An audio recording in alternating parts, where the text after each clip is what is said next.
Hey, I'm Dave Jackson from the School of Podcasting.com, as well as the head of podcasting at Podpage. And I saw this post on Reddit, and this person has spent $500. They recorded 10 episodes, and they haven't published any of them. They hate the sound of their voice. They hate the pacing. They hate the ums. They really don't like it. And I'm here to tell you there are a couple things that you need to keep in mind. And the first thing is, this is perfectly normal. What you're doing is called practice. And we all hate the sound of our voice. If you actually put your fingers on your forehead while you talk, as I do this now, I can feel it vibrating. When we talk, we listen through our ears and our skull.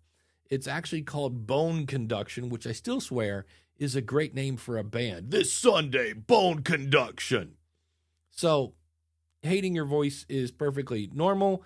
If no one's ever hung up on you while you were talking to them because they're like, I can't take it anymore, your voice is fine. It's just different. So what you're doing is called practice. The book behind me, that had 5 drafts before it went to the public. I got a guitar sitting over here. When I first learned how to play the C chord, it didn't sound very good. And trying to play the F chord, well, F the F chord, if you're a guitarist, you know. But it's called practice. And, so authors have rough drafts, athletes have preseason, actors have dress rehearsals. And so you don't want to put out what you just recorded for the first time because it's a rough draft. And then you're like, why isn't my show growing? Because you put out a rough draft. What you want to do is really get some feedback from someone who truly loves you and will say, hey, this part was good, but this one needs a little bit of tweaking on it.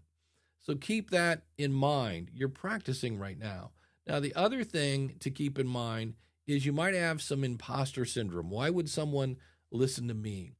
There are pretty much everybody has imposter syndrome. Tom Hanks, Brian May from Queen, Garth Brooks had a ton of imposter syndrome. He was getting ready to play Central Park in New York City and was convinced nobody was out there.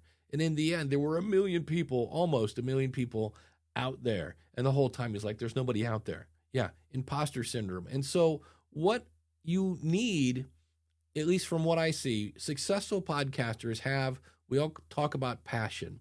And really what it boils down to is your subject should be something that you want to talk about even if you never get paid for it. Like, if I don't talk about this, I'm going to explode. You need that kind of passion.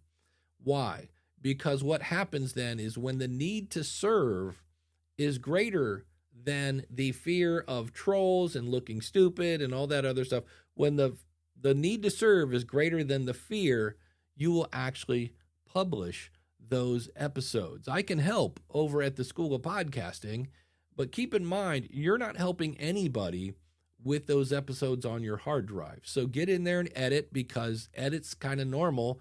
Movies, television, books. If you remember books, magazines, what's that? Newspaper? Huh? Yeah, they all had editors. Think about the first time, I don't know, you kissed someone, the first time you rode a bike, the first time you drove a car. You're usually not very good at it when you do it at first, and then you get better and better and better. If we look at Mr. Beast, the king of YouTube, he started when he was, a tadpole, right? He was this little itty bitty kid, and he just tried to make every video better than the next one. Well, when you do that, when you started at, 14, yeah, he ended up being this master video maker. So don't hate yourself. Just realize you're starting out. You're not going to be great when you first start. Do some practice, get some feedback, and when you're ready, go public. And remember, there are much better media hosts than Spotify. If you need help with that, again, schoolofpodcasting.com. Just realize those files are not going to help anybody sitting on your hard drive.